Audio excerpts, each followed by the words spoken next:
Pia Cayetano, what is your pleasure, ma'am? Yes. If it's possible, Mr. President, if our secretariat can install a monitor here because magkaka-stiff neck na po ako watching this. And it really doesn't look nice that I'm slouched there looking this way. So, and then this one here is a little bit, not for videos, but for the copies of affidavit, it's quite difficult. So if they can put one here, Secretariat. the others want another, but I can speak for those in the front row we would like to request. Thank you. The clerk of court, rather, is instructed to kindly install a TV monitor in front of the tables of the counsel for the parties instead of at the witness stand. Both sides.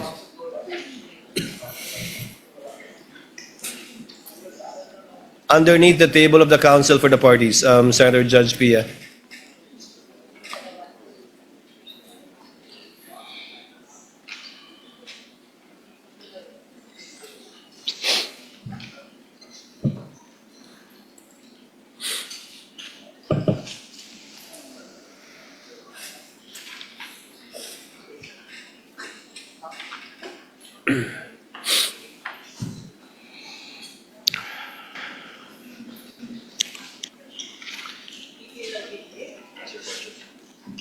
Counsel, for the record and for reference, kindly identify the timestamp that you will be playing. I presume in chronological order.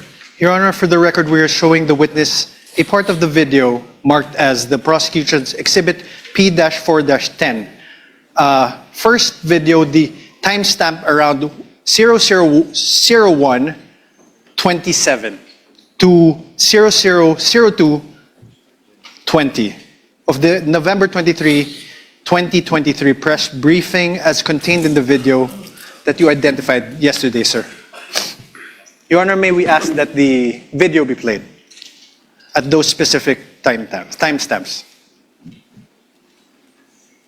I did an apology. And then, ang sabi po nila, I just have to do an MR. And I did an MR, but they did not rule on it. And then suddenly they have an order transferring me. When ang nauna naman na order ng final ng lawyers namin was an MR to lift that order of contempt. Because they said that was the procedure. If they were not able to rule on that, how were they able to come up with an order, to transfer me to the women's correctional in the dead of the night? I mean, bakit ganun? Wala na bang rights yung mga tao? They just go to your room and then just get... Bakit?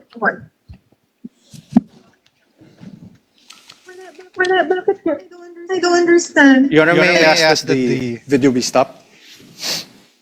Sir, do you know who that is in the screen in the video that you identified?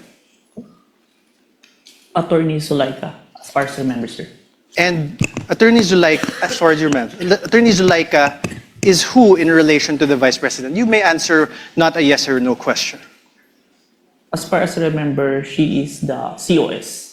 COS meaning Chief of Staff, Chief of right? Staff. And she is there in that video because she was cited in contempt by the House of Representatives, correct? If you are aware, you're the investigator. Prior to the... Sir, my question again. The witness Let is the about to witness answer. answer. Witness is in the process of answering. Prior to the scene, I have no personal knowledge, but based on her statement during the video, I think it was mentioned. So you didn't investigate the things that happened prior to the scene, correct? Sir, yes or no?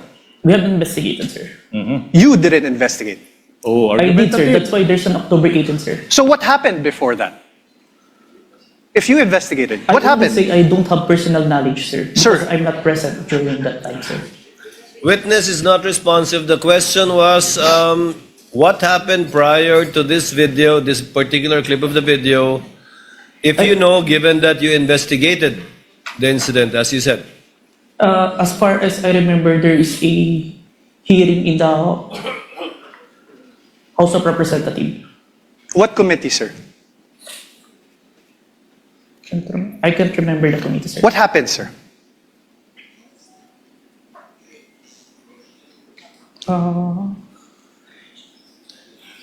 COS was cited in contempt, sir.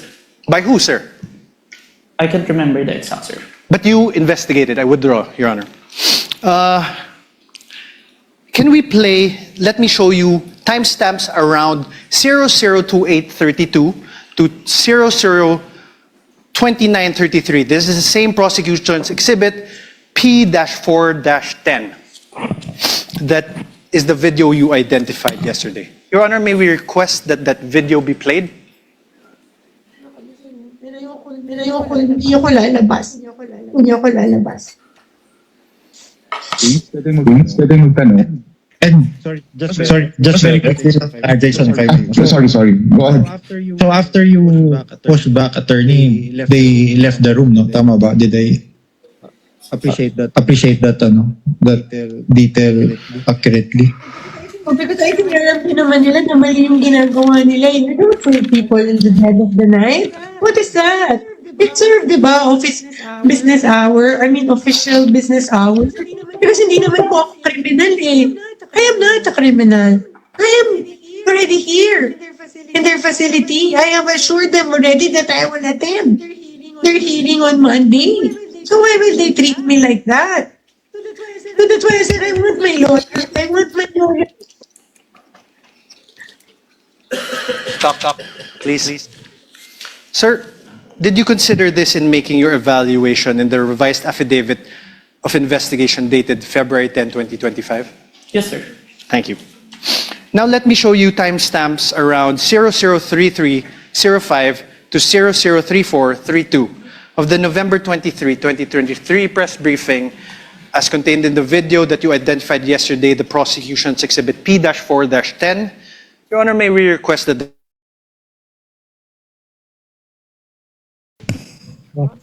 You're online, ma'am. Go ahead, ma'am. Go ahead.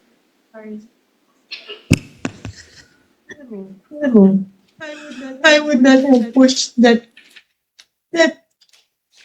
bed by myself if I did not feel that I was being threatened. My life is being threatened. Alam niyo, I'm sure you saw in the hearing that my back hurts. I cannot parang lift heavy. I cannot. But dahil natakot ako, I feared for my life. I really pushed that myself. Because hindi lang to harassment. This is really a threat to my life.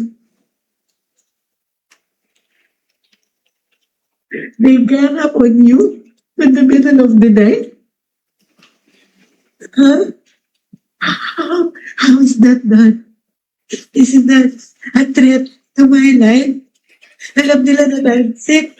I have said that repeatedly when the doctor came here. Stop. Thank you. Sir, did you investigate the threats to Attorney Zulaika's life? We need a complaint for this one. That's why Yes or no, sir? Did you investigate? we did not, because there's no You did not. complaint. Okay, thank you. The motto pro. No question, sir. If the witness may be allowed to answer, Your Honor? I had no question. Already answered. Did you consider this part in making your evaluation in the revised affidavit? Asked and answered. He said This is a yes different earlier. part, Your Honor. This is a There's different part. Did you Witness may consider answer. this part in your evaluation in the revised affidavit of investigation dated February 10, 2025? Yes, sir.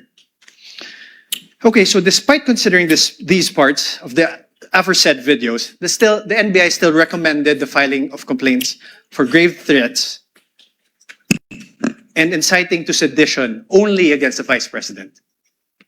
Yes? May I qualify my answer, sir? No, sir. Yes or no? There's a reason why I... Sir, your counsel may ask you questions. This is my turn. Proper Sir? subject matter for redirect. So, despite Counsel, considering these parts of the videos shown to you, the NBI still recommended the filing of complaints for grave threats and inciting to sedition against only the Vice President. Yes, sir. Now, in the revised affidavit of investigation dated February 10, 2025, in page 15, paragraph 40 thereof, it is stated there, and I quote, "We unanimously believe that Vice President Duterte may be held liable for grave threats defined and penalized under Article 282 of the Revised Penal Code, inciting to sedition, defined and penalized under Article 142 of the Revised Penal Code in relation to RA 10175, or the Cybercrime Prevention Act of 2012. You see that, sir, right? Yes, sir. This conclusion was reached by you together with other affiants of the revised affidavit of investigation dated February 10, 2025, correct? Yes, sir. Now, sir, you mentioned that you're not a lawyer, right? Asked and answered. Asked and answered. To date, Move on, we are Counsel. aware, are you aware if any court has convicted the Vice President for grave threats over what transpired on November 23, 2024? As far as you know, not yet, sir. Not yet. As far as you know, Mr. Witness, as far as you know, no. No, sir. Proceed, Counsel. To date, thank you, Your Honor. To date, are you aware if any court has convicted the Vice President for inciting to sedition over what transpired on November 23, 2024? No on my personal knowledge, sir. Thank you. But you're the complainant, right?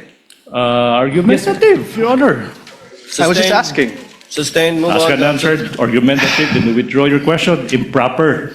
Attached to the revised affidavit of investigation, which you identified and submitted to the DOJ and the Committee on Justice, is your affidavit of transcription of the press conference on November 23, 2024. I am showing you this now. For the record, sir, Your Honor, I will show the... Can you check?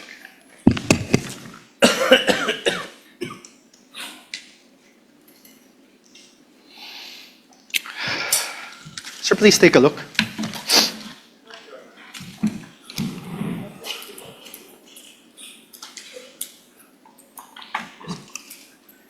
Can you please say it in for the record? This is your affidavit of transcription.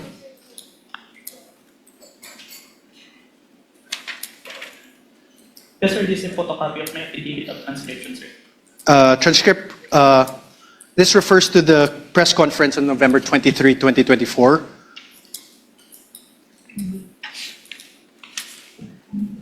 Yes, sir. You signed this on December 20, 2024. Yes, sir. Sir, please take a look at your paragraph 2. Let's read it together. In relation to the ongoing investigation, the undersigned was tasked to transcribe the screen-recorded video of the press conference of Vice President Sara Duterte on 23 November 2024, which was saved on a DVD. You read that, sir? Yes, sir. On paragraph 3 thereof, let's read it together. Undersigned transcribed the video mentioned above which resulted in a CCD transcript hereto attached. Yes, sir. You read that, sir? And 4, I hereby certify that the above-mentioned digital evidence has been faithfully transcribed and that has not been edited, altered, or changed in any way. Did you read that, sir? Yes, sir. And I am, on number 5, paragraph 5, I am executing this affidavit to attest to the truth of the foregoing facts and circumstances and for whatever legal intent and purpose it may serve. Yes, Did you read that, sir? Yes, sir. These statements of yours, this affidavit of yours, these were all done under oath, correct? Yes, sir. And you were offered as an expert in digital forensic examination with a whopping 2 weeks of training. Do you confirm that that transcription of the screen-recorded video of the press conference of VP Sara Duterte on the 23 November 2024 has been faithfully transcribed? I don't remember that I was introduced as expert, but a competent witness. Okay, sir, but my question is, the press conference of VP Sara Duterte, that the transcription of the screen-recorded video of the press conference of VP Sara Duterte on 23 November 2024 was faithfully transcribed by you. Yes, sir.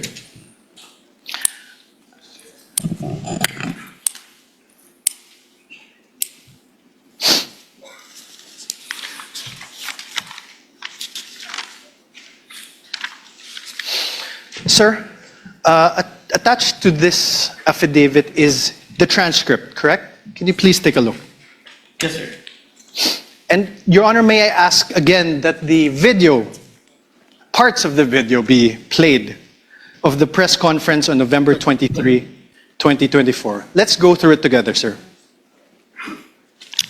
Where's the timestamps?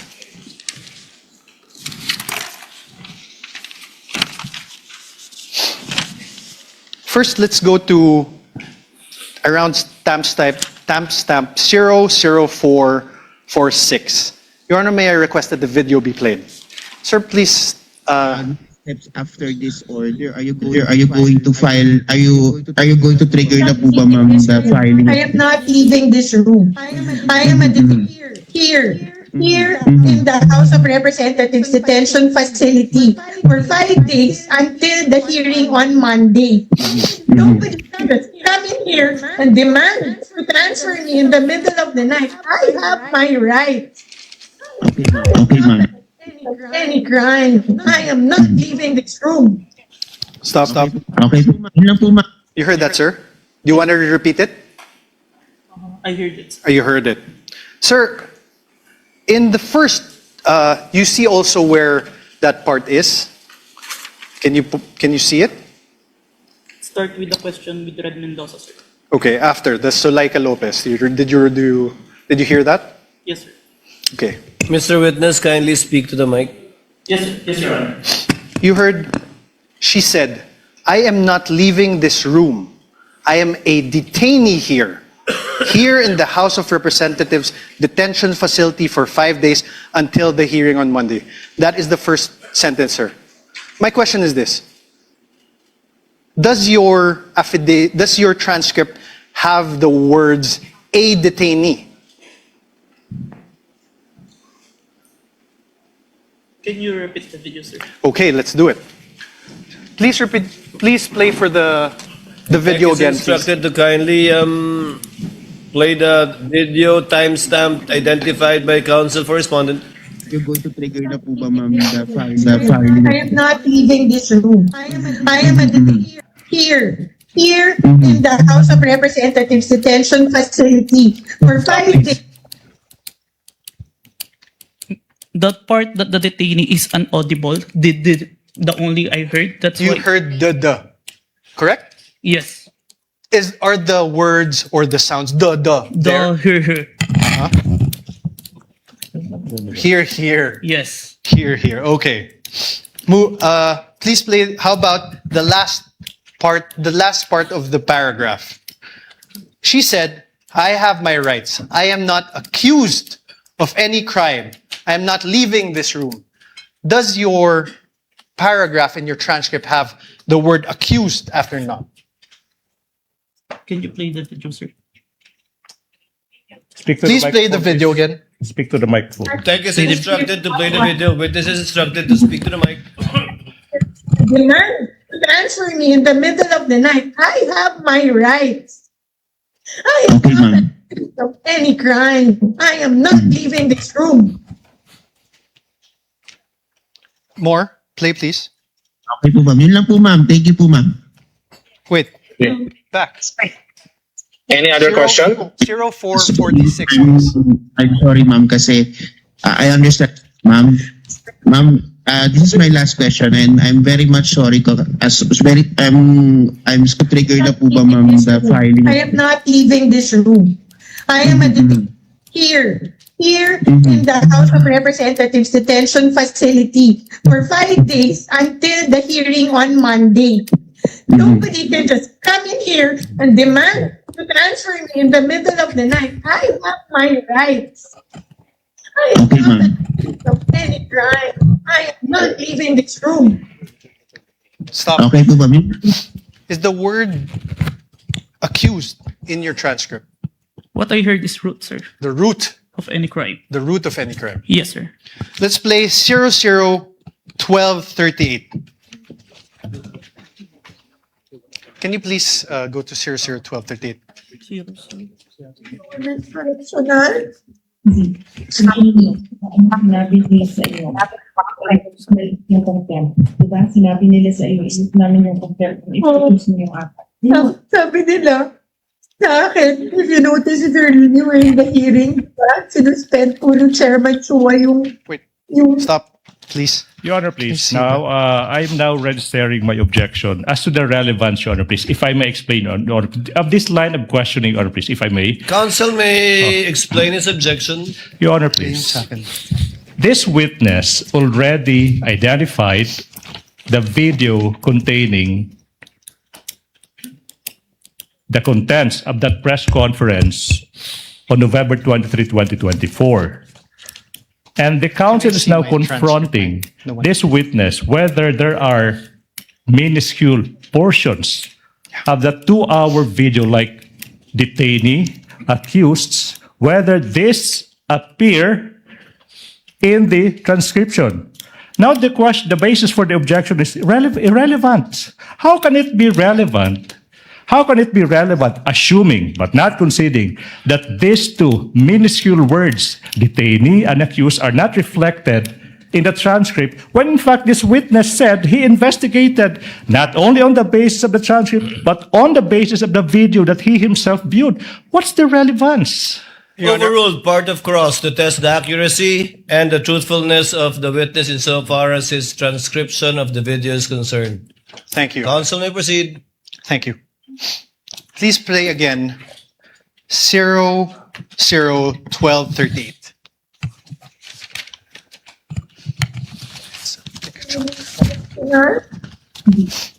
Sinabi nila sa iyo. I-produce yung contempt. Diba? Sinabi nila sa iyo, isip namin yung contempt. I-produce mo yung apat.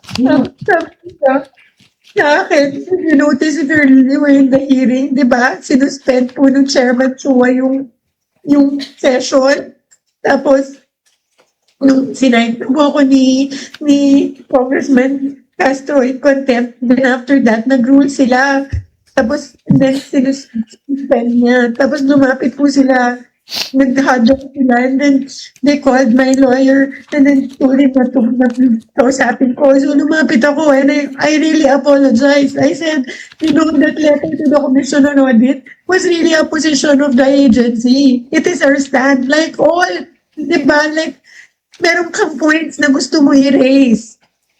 We respectfully parang raised our points to the Commission on Audit. Alam ko, hindi naman po yung mali kasi that was our right as an agency. Because there was an ongoing audit investigation. Pero hindi naman namin kinukuha.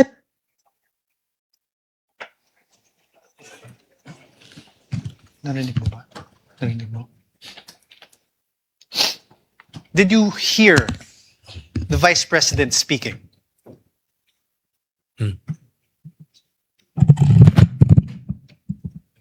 I don't hear. Can you please play again? Mr. Kalilong, you're reminded, please answer I don't hear, through the sir. microphone. Can you please play it again? MR ka, we will let you go. So we filed our MR. They did not rule on it. But suddenly, they were able to come out with an order ruling to transfer me to the Women's Correctional. Hindi. Sabihin nila. Sinabi nila sa iyo. I-produce yung contempt. Diba? Sinabi nila. There. Did you hear that? There are sounds, but I can't distinguish the words. Can you play it again? Your Honor, asked and answered. What's the point? Okay, withdrawn, Your Honor. No further questions. No further question are for we this done? witness. On cross, counsel, do you have redirect? Of course, Your Honor, please, for the utter failure I of was hoping you won't, but yes. for the please utter continue. failure of the respondent to Counsel, debate. before I recognize counsel for the prosecutor, Your Honor, Senator Judge just strike- Tulfo Rafi is recognized. Your Honor, sorry, may I move to strike that statement of the prosecutor? How can it be, Your Honor? That's my manifestation. I'm about to answer the question of the presiding officer. We will review the journal tomorrow. I did not even hear anything. Yes. It's strikeable, counsel, but we will review the journal tomorrow. Your Honor, he said for the utter failure of the respondent. Yes, Your Honor, We take I said exception for to the that. utter failure of the respondent to debunk the material points testified to by the witness yesterday. Your Honor, I'm he not is yet done. testifying. I'm not done either. he is I'm about still to answer the testifying. question. I'm not yet done with the answer. Councils, please. The presiding officer has not recognized either of you. Thank you. Thank you. Kindly settle down. Senator Judge Rafi Tulfo is recognized. Thank you, Mr. Sir, Presiding you may Officer. proceed. Clarification naman po ito, Mr. Presiding Officer. Mr. Witness, what is your experience with regards to social media analytics? I have training, sir. What kind of training? I have cybercrime investigation training, sir. Okay. Are you familiar with Facebook, or do you have SOCMED accounts that would make you a little bit knowledgeable when it comes to SOCMED? Yes, sir.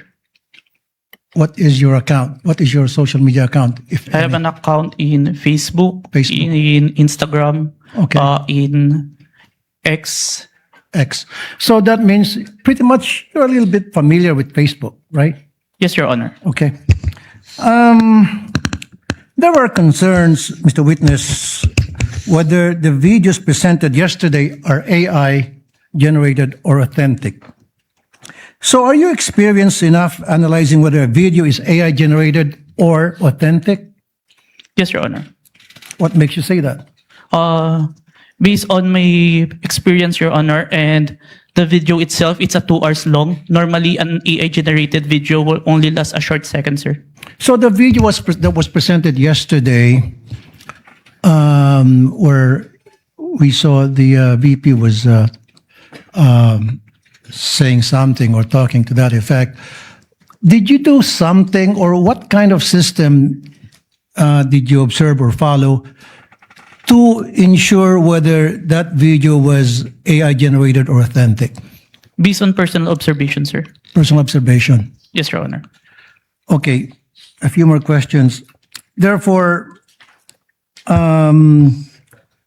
will you be able to say that the video presented yesterday were AI generated or authentic? The video presented today is what it is being seen on the Facebook, sir. Okay. So, based on your affidavit, you mentioned that the NBI subpoenaed some members of the media who are participants of the online press con on November 23, 2024, right? Yes, Your Honor. And subsequently, you said that you questioned and investigated these persons regarding the conduct of that press con. So based on what you gathered from your investigation, so I have a few questions, right? Yes, Your Honor. Who set up the press conference? Based on our interview, sir, it is the Office of the Vice President, sir. So it wasn't spur of the moment? Press con? I can't confirm, sir, but it's the response of the media personnel that we interviewed. Okay, who invited the participants? If my memory serves me right, it's JC Kahinhinan, sir. Okay. Who is JC? Staff of the Office of the Vice President, sir. Okay. Who are the participants? And how many participants were there, if you can remember? As far as I remember, it's at least 40. 40. Okay. Were there mainstream media or anybody from the broadsheets at that time? There are, sir. There were. Yes, sir. Do you know how many? Approximately, give or take? We have the one that we have issued subpoena, sir. At least 6, sir. 6. Okay. What was the reach of the video on that very day? Like how many views on that very day, and then a few days later? Were you able to observe that? I can't remember, sir. You can't remember. Okay. How did it spread? O paano kumalat sa SOCMED yung videos that was presented yesterday, as far as you know, when you did an investigation? It became trending, sir. It became trending. And my last question is, kasi in-establish dito is inciting to sedition on top of yung sa sinasabing grave threat. Ano yung mga comments na napansin mo doon sa video? Can you give us an example? One of the comments, because on the video November 23, there were mentioned about people power when asked a question by Princess Maui. Uh-huh. And the Vice President agreed, and ang laban ay wala sa EDSA, nasa Malacanang, and there are responses from the comments, but it's not documented that is agreeing, sir. No further question, Mr. Presiding Officer. Thank you, Senator Judge Tulfo. Senator Judge Aquino, thereafter Senator Judge Pangilinan. Senator Judge Aquino has 2 minutes. You may proceed, sir. Maraming salamat, Mr. Presiding Officer. Mr. Kalilong, kanina may nabanggit na 2 affidavit, isang January at isang February.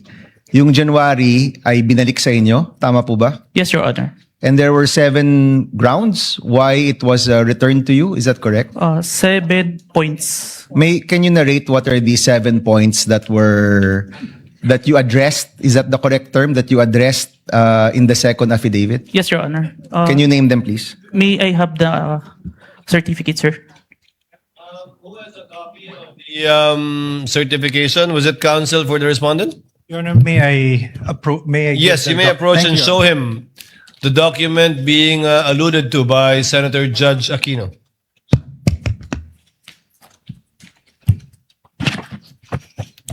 Note 1. There is no affidavit of the person who recorded the video entitled BP November 23 Presscon at Batasan through Open Broadcast Super Studio and in turn stored in the DVD.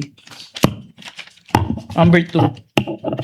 The press briefing conducted on October 18, 2024 was not recorded and or stored in DVD, and there was no TSN of the said briefing and the necessary affidavit of the person taking the TSN. Number 3, Annex I and K DVD with markings NBI-CCN-C-24-12436-2 and NBI-CCN-C-24-12436-2 were not accompanied by an affidavit of the recorder and the TSN. Number 4, Annex L did not indicate who made the TSN. There was also no affidavit of the person who made the TSN. Number 5, the affidavit of what Patricia Morales mentioned that she stored the footage in a USB and submitted to the NBI. However, there was no USB attached to the complaint. Only DVD was attached. There was no detail regarding the content of this DVD. Number 6, only the minutes of meeting with several personalities and representatives from various media outfits were submitted. Although the minutes were signed, there was no individual affidavit executed regarding to the contents of the said minutes. Number 7, one of the elements of crime of grave threat is that the offender threatens another with the infliction upon the latter's person, honor, and property, or upon that of the latter's family, or if the wrong amounting into a crime. In the instant complaint, only the NBI executed an affidavit and there was no participation on the part of the offended party, as it appears in the NBI is not the offended party of the crime of grave threat. Okay, so nakuha mo yung nag-submit kayo, yan yung binalik sa inyo, and then you did your best to correct all those items, is that correct? Yes, Your Honor. Okay, the first 6 are technical, no? Yes, Your Yung Honor. panghuli is a matter of who is the offended party. Yes, Your Honor. Hindi nyo na-correct yan? Or nung binalik ninyo, it was accepted already by the DOJ? Is that correct? There is an explanation, Your Honor, that was included in the letter of the former director, Judge Jaime Santiago, sir. Okay. Wherein Yeah, go in ahead.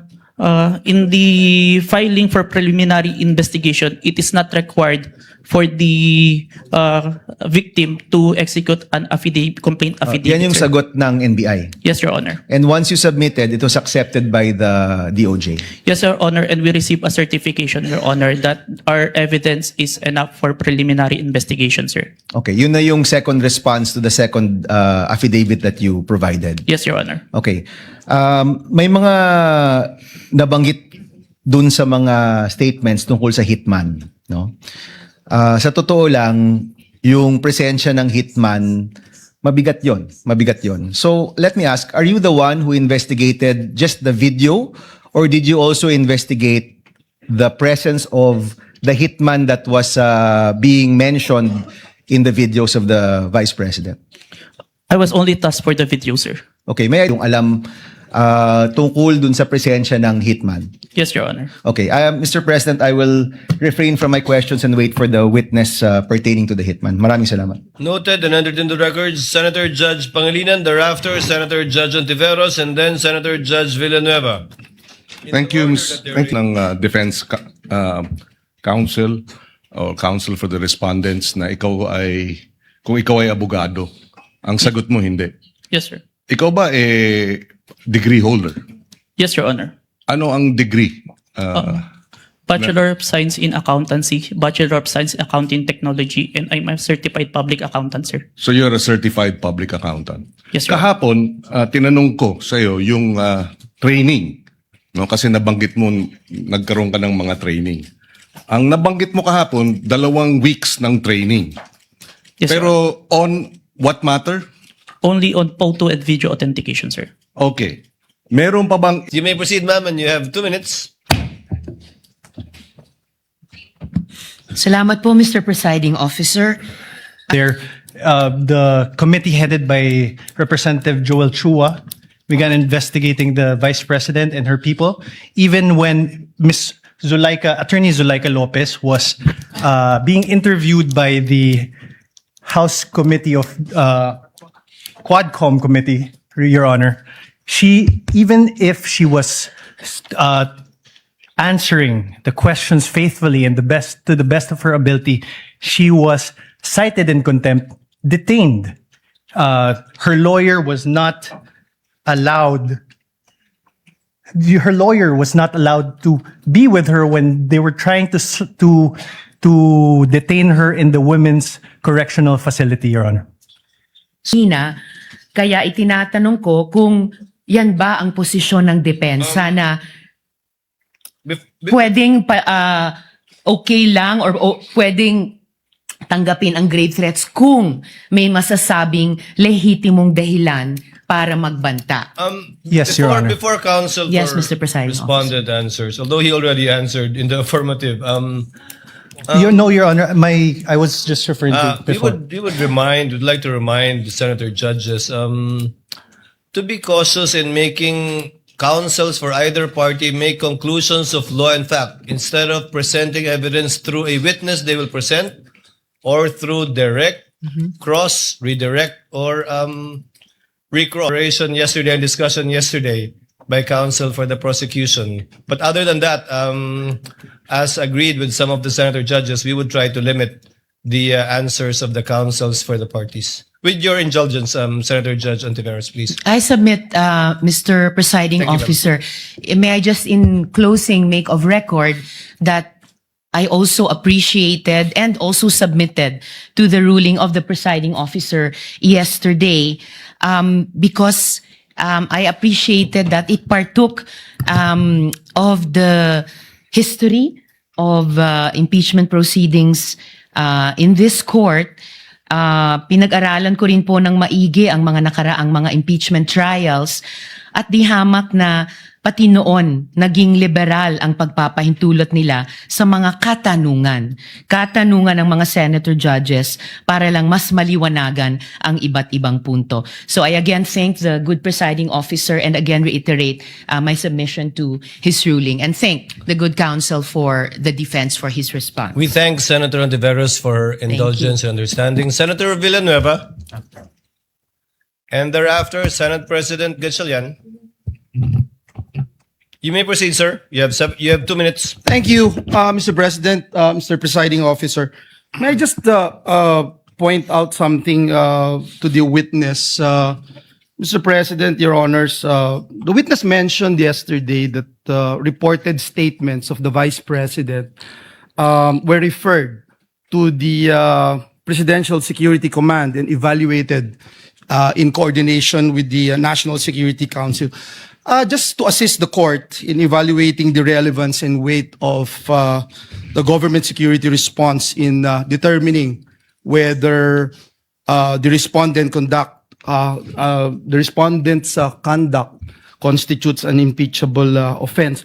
May we know from the witness could the witness explain yung threats po ba, how threats against the president are ordinarily assessed by the government? Kasi dito yung lumalabas yung pag-weigh natin whether or not meron bang bigat yung threat o ito'y ordinaryong threat na nangyayari sa pang-araw-araw nating buhay. Specifically, Mr. Witness, what factors are taken into account in evaluating a reported threat and in determining appropriate measures? I can't answer on the part of the NSC or TNO because I'm not part of the institution. In your in your capacity as an In my agent? capacity, Yes. one of the consideration if it's a active threat, if it's the one giving the threat is capable of doing so. Meaning, If someone high-ranking officials, and if you say an hierarchy can official, have a capability or power over to implement those such threat, it is considered, sir. example, a mayor, perhaps? Would you say a high-ranking official? A congressman?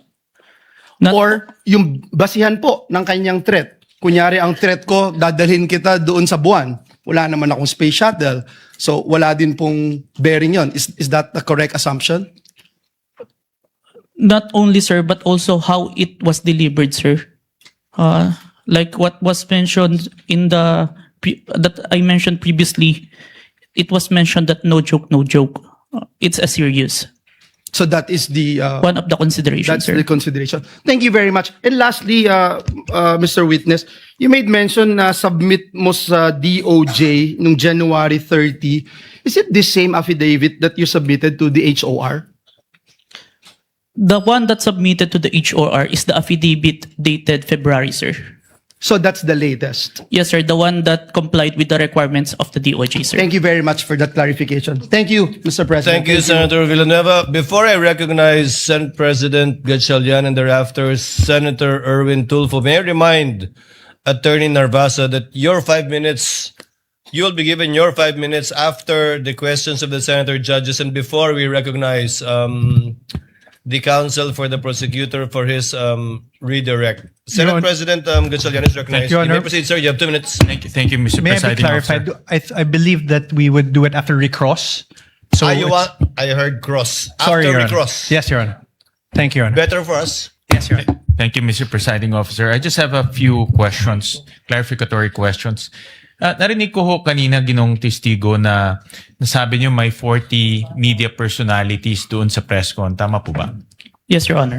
Pero ang inyong inimbitahan, 6 lang. Yes, Your Honor. Bakit 6 lang? The 40, we see the number of participants, but the number of person who asked the Vice President during that time, it's limited. And we consider who we sure that is present during that time, Your Honor.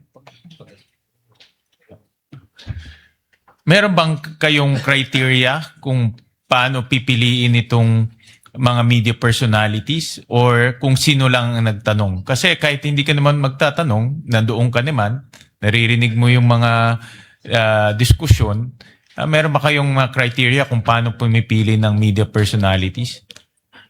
Yung sure po namin na present during that time. Kasi kapag hindi po kasi kayo nagtanong, hindi po magpa-pop up yung mukha nyo tsaka yung pangalan nyo.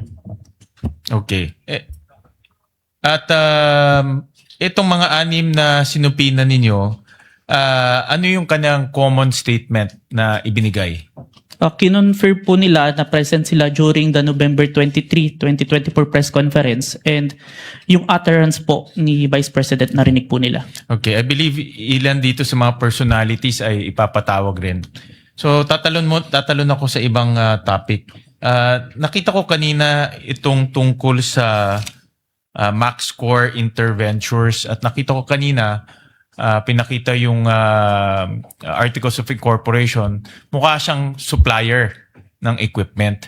Ngayon, nasabi rin na doon ka nag-training for 2 weeks. Sino nagbayad ng training? Sir, the training is included in the procurement of digital forensic tools. In the procurement document, it ni-require po si MaxCore na mag-provide po ng training included in the equipment, sir. Nung paggamit ng equipment? Tsaka yung ano po, yung process po ng digital forensic as a whole. Yung kanya lang pag sila ba ay 'di ba sa mga IT, let's say Oracle, alam natin kilala yan pagdating sa IT. Si MaxCore ba ay kilala pagdating sa digital forensic training? Kasi sa alam pag nakita ko kanina talagang supplier sila, but are they a well-known or internationally renowned training organization?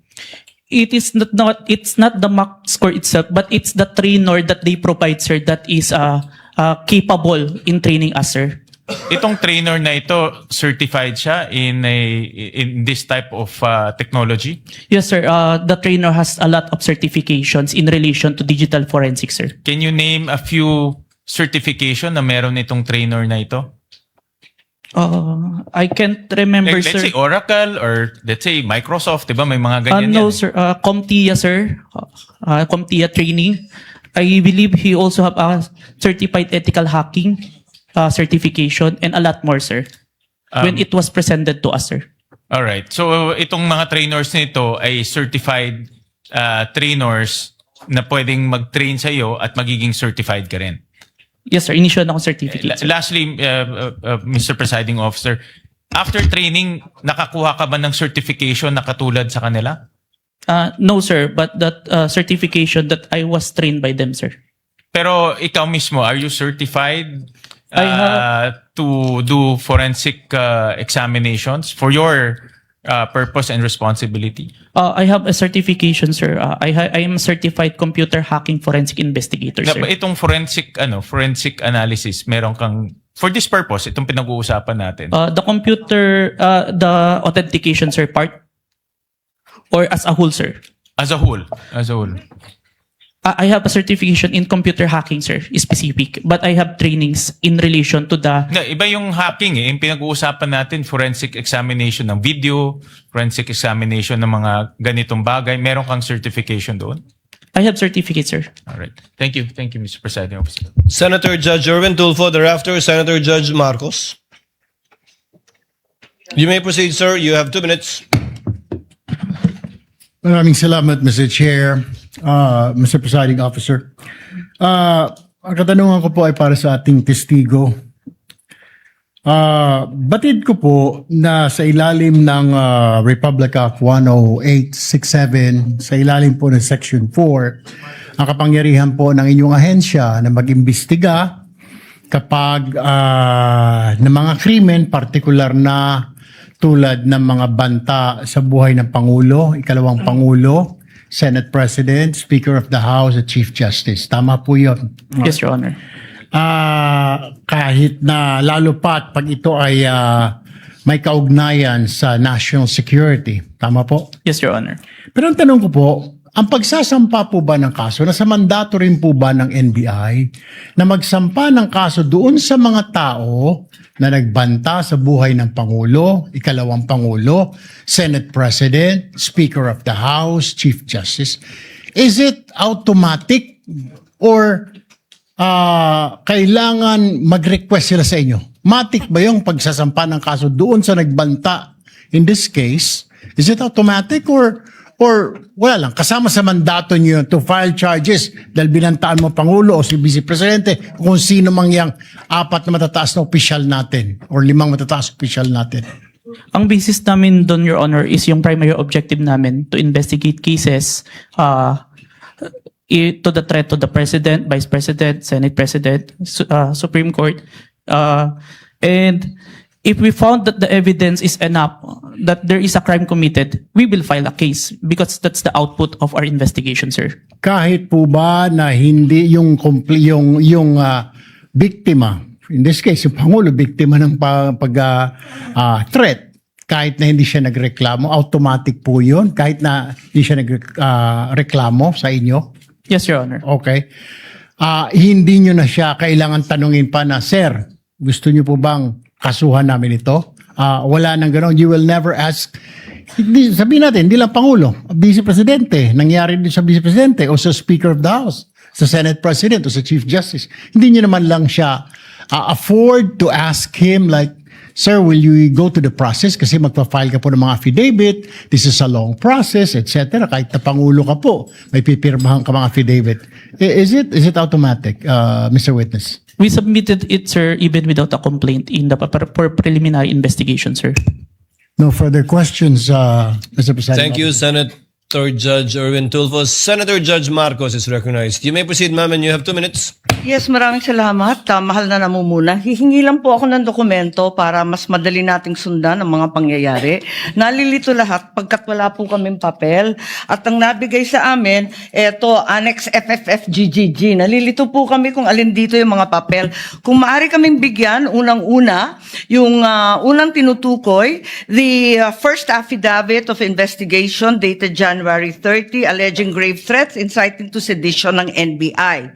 Ikalawa, yung napasok na yata sa record, pero nais rin namin bilang Senator Judge na magkaroon ng kopya ng DOJ certification signed by Prosecutor Bandung February 5 na nagbigay ng 7 grounds na insufficient for preliminary investigation. Ikatlo, yung naibigay na. Ito klaro to, naibigay po ni Mavic at ng iba pang staff natin. Yung February 10, yung ikalawang amended na ibinigay na revised affidavit of authentication, February 11.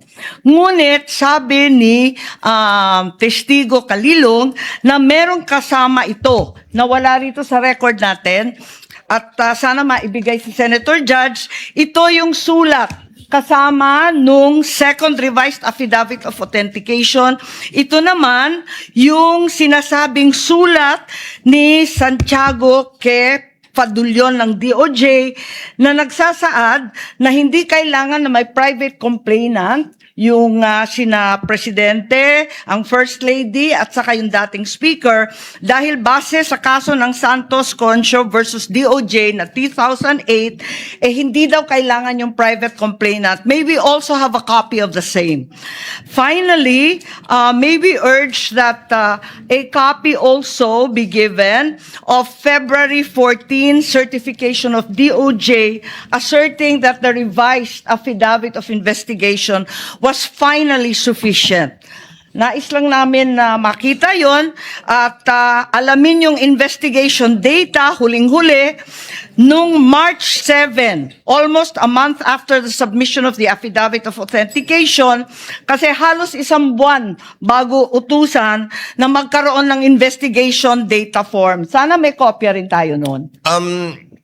To respond to Senator Judge Marcos, what the court has copies of are the pre-marked documents that the parties pre-marked during pre-trial, but not documents that have not yet been pre-marked.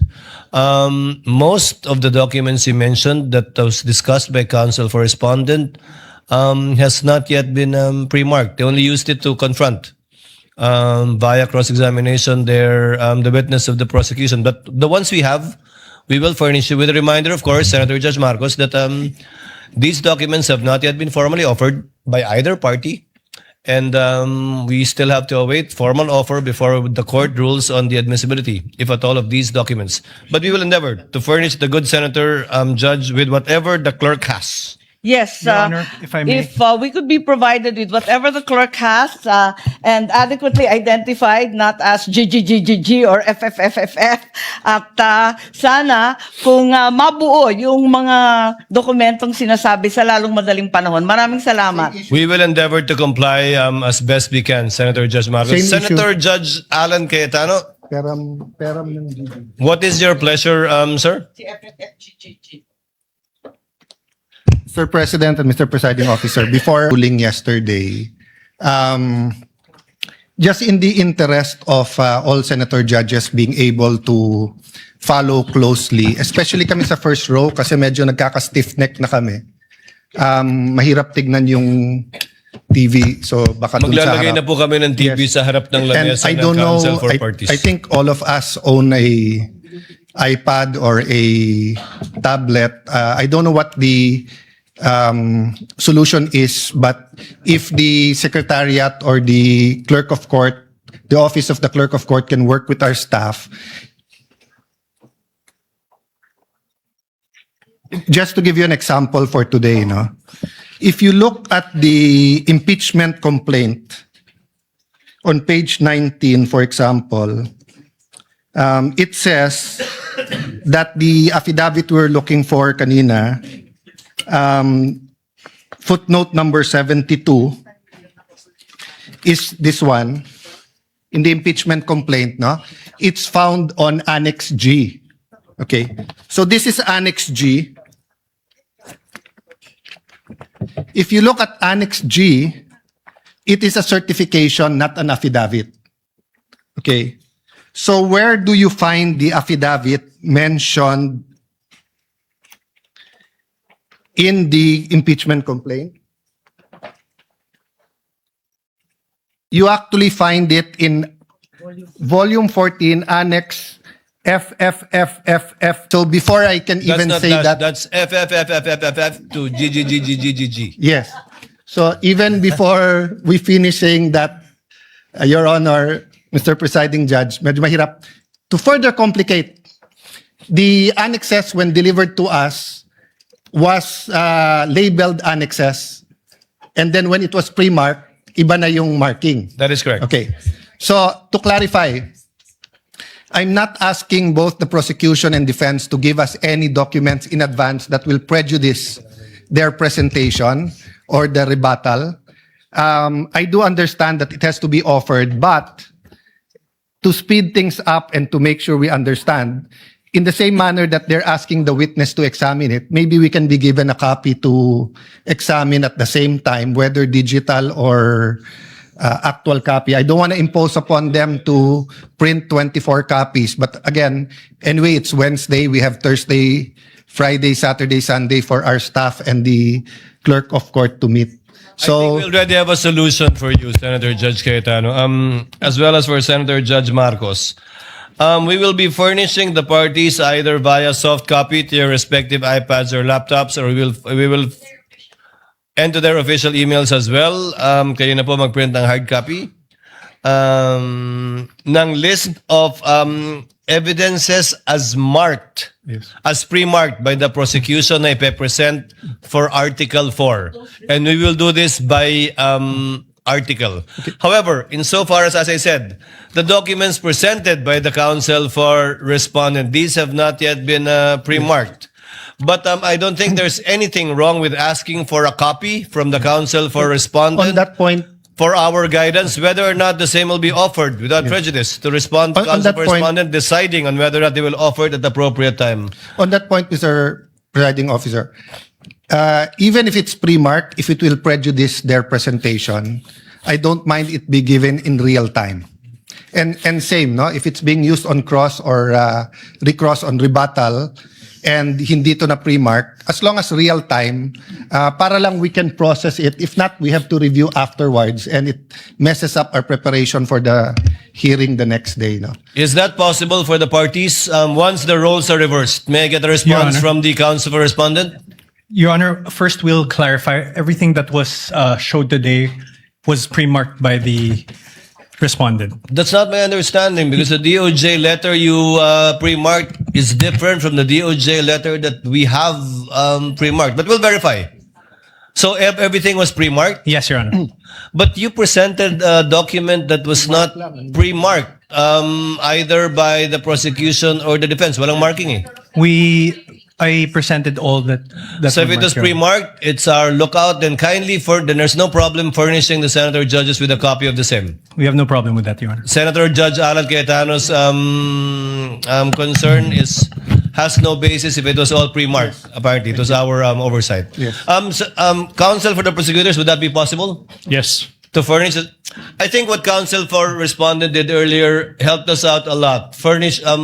Plastering it on the screens, whatever affidavit you were presenting. I think counsel for the prosecutor should do the same. Yes, Hindi naman Mr. bawal Presiding Officer. magkopyahan dito eh. Okay lang. Senator Judge Cayetano? Thank you. Yeah, and just to clarify, the 2 minutes is the question, not including Yes, the yes, of answer. course. No? You have 2 minutes if you want to if start they- with asking questions. Yes, if they ask to repeat the question, please don't count that. No, 2 minutes is long with short questions, but many of us want to get to the bottom of it, end up only asking 1 or 2 questions. So just a little bit liberality. We will be lenient, Yes. Thank you. Senator Judge Thank Alan you very much. Cayetano. You may Appreciate proceed, it. sir. You have 2 minutes. A question for the witness, and maybe to put all of us in check, I don't mind if any of the counsel says na medyo hindi maayos yung question. I mean, given what happened yesterday and today, and there are questions that could prejudice the case either way, as long as we call each other out respectfully, to the both counsels, you cannot correct a senator judge, but I don't mind if you think it prejudices. That's your duty to your client. Yes, sir. So this isn't the start of the 2 minutes yet. Sa magandang hapon, Mr. Witness. Good afternoon, Your Honor. Medyo mahaba na yung pag-upo mo dyan, but allow me a few questions. No? Yung circumstance lang, so paano nagsimula yung investigasyon na na-involve ka? Were you from the start o hindi? At written instructions ba to? O sinabi, oy, may investigasyon tayo? Just konting clarity, paano na-umpisa yung specific investigation? And was it based on the November 3 video? Tama ba? November 23, Your Honor. Okay. It all started, I received a phone call, sir, from my executive officer that there is a video wherein there is a statement given by the Vice President, which is classified as threat, and I was tasked and assigned to investigate the case, sir. Okay. So basically, ganun yung pagkasabi na I'm tasking you to look at the video, investigate. Yes, Your Honor. Were you working alone or with a group? With a group, Your Honor. NBI group? Yes, Your Honor. And was this, is there an interagency also or just purely NBI?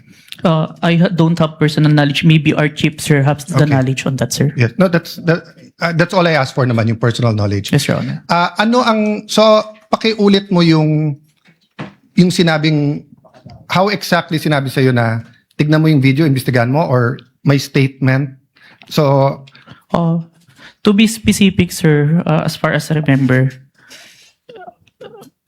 may statement si Vice President regarding the November 23 press conference na kung saan may pagbabanta na naganap, pakiimbestigahan. Pakiimbestigahan. So, ganun ka-general. Yes, may pagbabantang naganap, pakiimbestigahan. Yes po. And you proceeded by watching the video.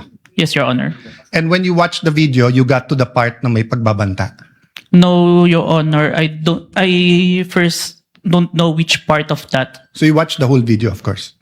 First, the clippings, Your Honor. Okay. Then I look for the whole video, Your Honor. Then you watched the whole video. Yes, Your Honor. And thank you for your honesty. So after the clipping, tapos the whole video, what did you do next? You reported or you made your recommendations? I don't understand the process lang kasi. Upon identifying the whole video, I informed my executive officer that I identified the video, Your Honor. And then yung sinabi mo yesterday, then you started looking for patterns. That's why you looked at yung dating mga video ni Vice President. Yes, Your Honor. Okay. So you started investigating the threat against the President, the First Lady, and the former Speaker of the House. Yes, Your Honor. Did you investigate the threat against the Vice President? We tried, Your Honor. How did you try? It is included in our letter to the Vice President, Your Honor. That's why we're inviting her to proceed to our office to investigate the threats to her life, Your Honor. How about the vlogger who asked her about Oplan or whatever they call that Romanov? Did you invite them? Yes, Your Honor. And did they testify? The Princess Maui did not appear, Your Honor. Did not appear. Did you also look for previous videos that are threatening to the Vice President? We look on the Romanov part, Your Honor. Okay. But we identify a different person who first mentioned the Romanov, Your Honor. Did you coordinate with the PSG? I have no personal knowledge, Your Honor. You yourself? Yes, Your Honor. Maybe our chief, Your Honor. Yeah. But you are aware that the primary responsibility of protecting both the President and the Vice President is the PSG? Yes, Your Honor. So isn't it fair to say that any investigation against a threat to the first family, the president or the vice president, you would normally ask the PSG if they received any threat? I have no personal knowledge, Your Honor. No, I'm asking, hindi ba normal sa investigation kung sino yung primary agency na taga-protekta na lumalaban dun sa threat ay tatanungin natin. Yes, Your Honor. So bakit hindi tinanong ng NBI ang PSG? Or in your case, why didn't you ask the PSG? Maybe it can be answered by Chief, Your Honor. No, I'm not. I will ask your chief also. I'm asking you, when they said, look at this, you looked at other videos, you tried to get Princess Maui, you tried to get the vice president, but you didn't contact the PSG for the first lady, for the president, and for all you know, the PSG will tell you right there and there, the threat is real, or the PSG will say, politika lang yan. Diba? Both the vice president and the president are protected by the PSG. So why wasn't so nakalimutan lang or wala sa procedure nyo or Your Honor, there is already a statement from the National Security Council, Your Honor, that it is an active threat, Your Honor. That's why we start investigation. yes, and the primary group that will know if it's an active threat is the PSG. So if this was the United States, it will be the Secret Service. So whether the FBI or the CIA, state troopers, the federal marshals, kung sino man mag-iimbestiga, parati nilang tatanungin yung Secret Service. So I'm just curious why we did not ask the PSG input. Kindly wind up, Senator Cayetano. Senator Okay. Judge Cayetano. So my last question is, how did you characterize the threat of the Vice President to the President? Given that ang exact words niya, huwag kang mag-alala ma'am sa security ko kasi may kinausap na akong tao, sinabi ko sa kanya, kapag pinatay ako. So that'll be fair to you and not vague, no? Did that phrase, kapag pinatay ako, have any bearing in your investigation? Yes, Your Honor. And what was that bearing or thoughts in your mind? First of all po, dun sa statement, may nakausap na po. It already took place before pa yung mangyari yung meeting. And nung Excuse condition... me. I'm not talking about yung may kinausap na para pumatay. Ang sinasabi ko, yung sinabi niya na pag pinatay ako.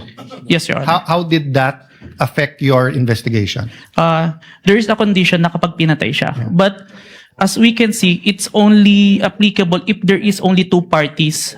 The statement make a loophole wherein a third party can use that na kapag namatay si BP, ma-execute ngayon yung statement ni BP na may nakausap na siya without the participation of the one mentioned, the President, the First Lady, and the Speaker of the House, Your Honor. That's fair. But what I'm saying is that in your reports, did you characterize it as a conditional threat? Kasi kung hindi naman siya pinatay, the logical implication is that there's no threat against the... So I'm not saying it's not illegal, immoral to contract a killer. Ha? I'm just trying to follow the logic na pag sinabi kong pakukulong kita, Mr. Witness, pag nagsinungaling ka under oath, then it's actually not a threat. It's a legal... I'm just telling you the law, di ba? Pero pag sinabi kong pag hindi ka sumunod sa akin, anuin kita. So that's my last question lang. So how did you characterize that? It wasn't a conditional in your mind because may kinausap na? Even with or without, sir, it's still considered a threat as long as the I have no doubt there. I'm just asking, is it a conditional threat?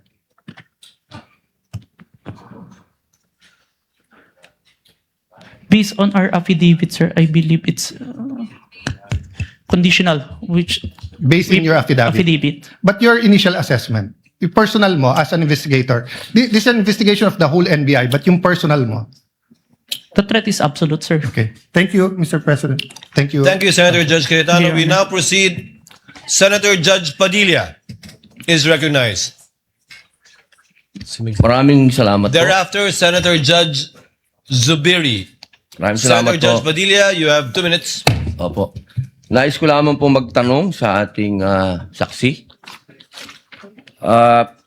Ginoong saksi, kanina po kasi habang nagkakaroon ng pagdinig, ako po'y laging iistorbo dahil tuwing may itatanong, mag-o-object, medyo magulo po eh. pwede po bang sagutin po ninyo ako dahil noong pong February 5, ang sabi po dito ay insufficient po yung na hindi dapat makarating na sa preliminary investigation. Tama po ba? February 5 po yon. May certification, sir. Yes po. Opo. Tapos, nung February 14, naging sufficient na for conduct of preliminary investigation. Nasagot po ba yung 7 na sinabi dito na para, ang sinasabi po kasi dito nung February 5, merong 7 na kulang. I believe so, sir. That's why we have received a certification, sir. Ayun. Kasi po, parang narinig ko kanina, hindi po naibigay yung original copy nung sinagawang interview kay Vice President Sara Duterte. Yung original po, na kopya, kung sino po yung nag-record. Wala po kayong affidavit? Meron po ba kayong affidavit na nakuha nyo? Yes, sir. Ako po yung ang inire-request po ng DOJ dyan is affidavit po nung nag-screen record, which is my affidavit, Your Honor. Meron po siyang affidavit? Ako, sir. Ako po yung nag-execute, sir. Hindi po yung mismong tao? Yes po. Ang hinihingi po kasi ni DOJ is kung sino yung nag-screen record through OBS, sir. Hindi po yung mismong tao? Yes, Your Honor. Kayo lang po yung nag-affidavit? Yes, Your Honor. Pero meron po kayong ng pagkakataon ba na nakausap niyo yung tao at nagbigay siya ng affidavit? May I clarify, Your Honor, if sinong tao yung tinutukoy? Yung nag-record po. Ako po yung nag-record through OBS, sir. Hindi po. Yung mismong nag-record po kay Inday sa Vice President. Nakausap niyo po ba? Yung raw file po. Kasi napakahalaga po nun.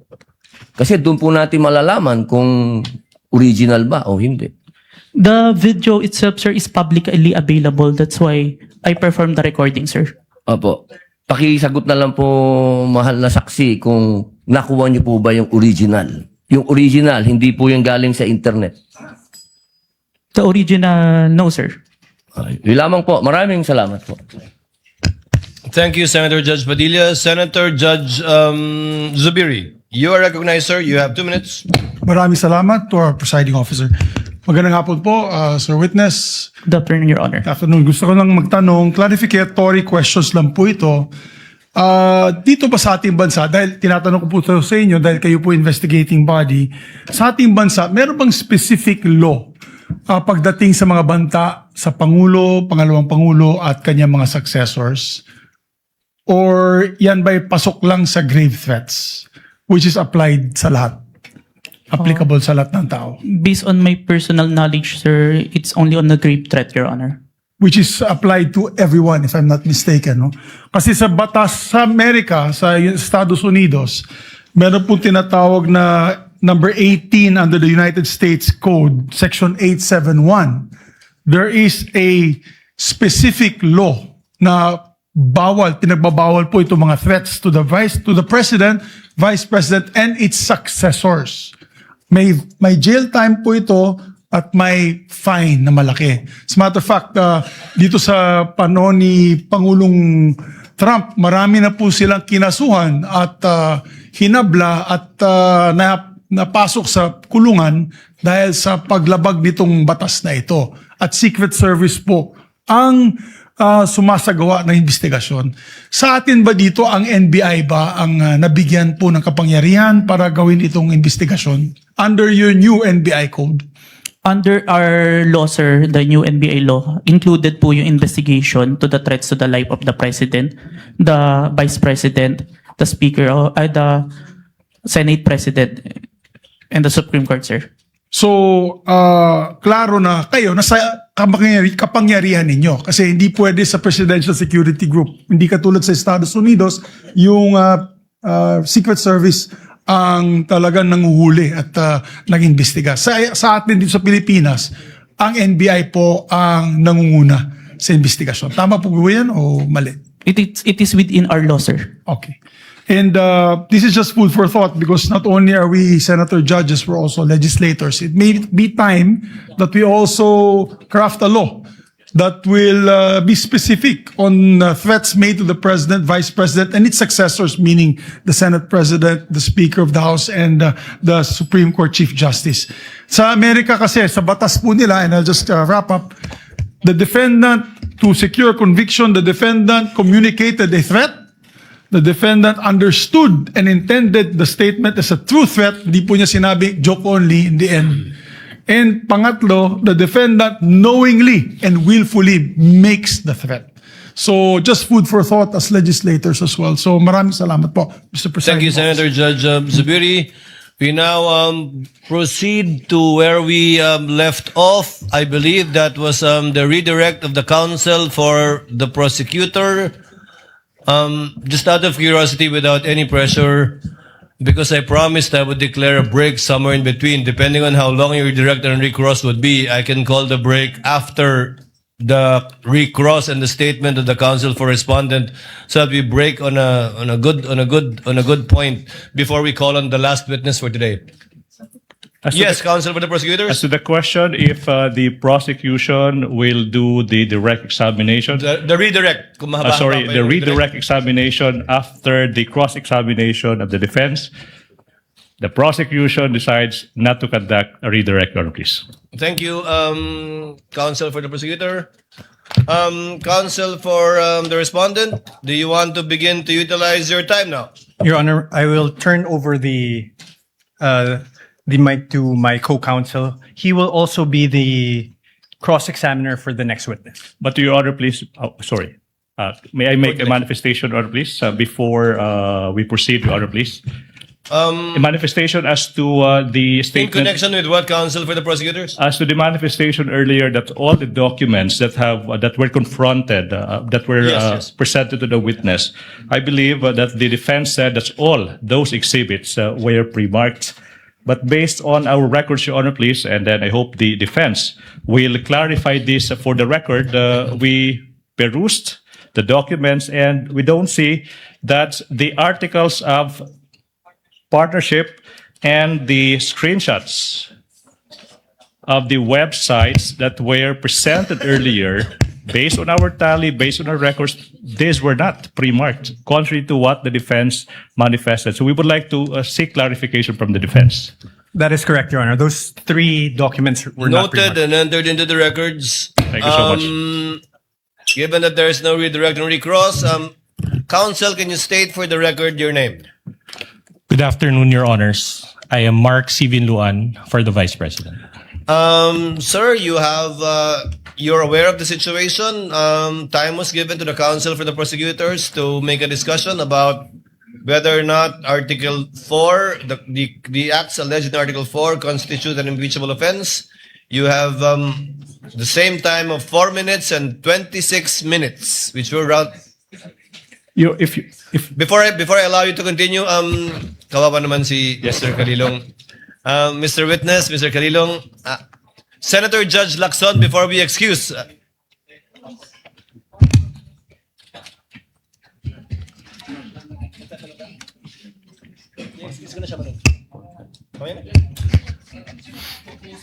Senator Judge Soto is recognized. Sir, what is your pleasure, sir?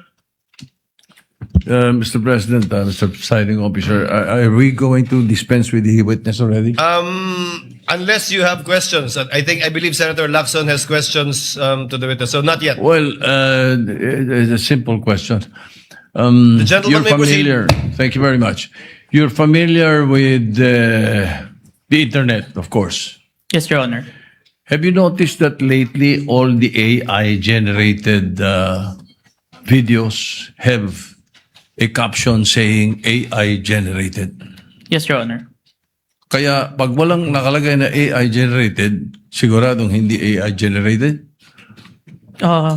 Yes, Your Honor. Today, Your Honor. Yes, lately, no? Lately, Your Honor. Lahat nakalagay. Pag AI-generated, nakalagay AI-generated and Meta does not allow it. Right? They allowed it, but there is AI info. Correct. On Let's the say post. there is a manifestation. Yes, that Your it's Honor. It is AI-generated. explicitly mentioned that AI. So you're aware of that? Yes, Your Honor. Thank you. That's it. Senator Judge Lacson, you have You likewise have 2 minutes, sir. You may proceed. Thank you, Mr. Presiding Officer, Mr. Senate President. I have questions para sa ating testigo. Since you are presented here as an expert witness, alam nyo, nagkusort din ako sa digital forensics expert para lang makonvince sa sarili ko. No, my first question is, in this day and age of artificial intelligence, no, will you agree with me na it is almost impossible to distinguish an AI-generated video from the original? It Almost is- impossible. Yes, Your Honor, it is hard, Your Honor. Yeah, very hard, di ba? Very difficult. So kasi ito, impeachment trial, ano? Kasi sa court, ginagamit talaga yung expert testimony ng digital or computer forensics expert. Now, you may or may not answer this question kung classified, ano? Gusto ko lang malaman, ano ba yung digital forensic tools na ginagamit din sa NBI? Currently, I'm not familiar. But during the time na nandun po ako sa Digital Forensic Laboratory Division, meron kaming Encase Forensic, Celebrite, and Amped Authenticate, sir. Amped Authenticate, sir. Ang balita ko, yung AMP5 or AMP Authenticate, di ba? Amped Authenticate, sir. Ito yung ginagamit ninyo. Ito, capable ito na magsagawa ng reverse image, a photo or video, di ba? Yes, Your Honor. Okay. Ito ba yung ginamit mo? For this part, Your Honor, the OBS only, Your Honor. Bakit hindi nyo ginamit ito? The duration is too large, Your Honor, the 2 hours. And the Amped Authenticate can only detect if there is a inconsistent FPS, Your Honor. Yeah, kaya ako tinanong yon dahil una-una maraming para mag-adhere na magamit sa korte, no? Likewise sa impeachment court. May mga requirements, di ba? Sinabi mo kasi meron kayong open source, di ba? Yes, Pero Your Honor. ang pinaka-importante yung chain of custody, of course, yung provenance. Yes, Your Honor. Yung original na pinanggalingan. Yes, Your Honor. Ang sabi mo, pinanggalingan lang Facebook. The Facebook was captured, Your Honor. So, hindi yun ang original, di ba? The screen recording is the original itself as to my authentication, sir. Yeah, and you can attest sa authenticity ng video. Yes, Your Honor. In spite of not being or not having originated from the original. Yes, Your Honor. I compared the recorded with the original and ensured that the contents are identical, Your Honor. Kasi nabanggit mo rin, ginamit mo yung manual comparison simultaneously ng dalawang videos. Yes, Your Honor. Pero again, I will insist na talagang hindi reliable yung manual. Ito yung sinabi sa akin ng digital forensics expert na nakausap ko, no? Ang mas importante, makuha mo yung original copy, yun nga, yung provenance, di ba? Para talagang, tapos masundan mo yung, sa analysis, gagamitan mo ng tools para malaman mo na talagang authentic yung video. Of course, I'm not here to question the authenticity. I just want to be assured. Dahil, sabi ko nga kanina, pagka sa artificial intelligence, napakahirap talaga. Almost impossible to distinguish it from the original video or yung source. Yes, Your Honor. And you are competent enough doon sila ginagamit yung forensic tools o forensics tools at yung inyong yung competence mo through your training, no? And experience, Your Honor. And experience. Kasi sabi mo nga, you've been with the NBI since 2021, di ba? Yes, Your Honor. And since then, you have appeared in some 20. At least 30, Your Honor. 30. Yes, Your 30 court hearings. Yes, Your Honor. So, thank you, Your Honor. Thank you, Mr. Presiding Officer. Thank you, Your Honor. Thank you, Senator Judge Lacson. Senator Judge Cayetano, what is your pleasure? Just a clarification addressed to the presiding officer. You may proceed, sir. apologies, I don't remember if it was one of the counsels or one of the senator judges who asked the witness a while ago whether he was an expert witness, and he said he was a competent witness. That is correct. And there's a The difference presiding between an officer expert confirms that. witness. So he's not an expert witness. He's an competent witness. That is correct, Yes. Your Honor. So that will have bearing because whether or not an AI video can be produced without an AI has to be testified by an expert witness. If I may, Wait, yeah, go ahead.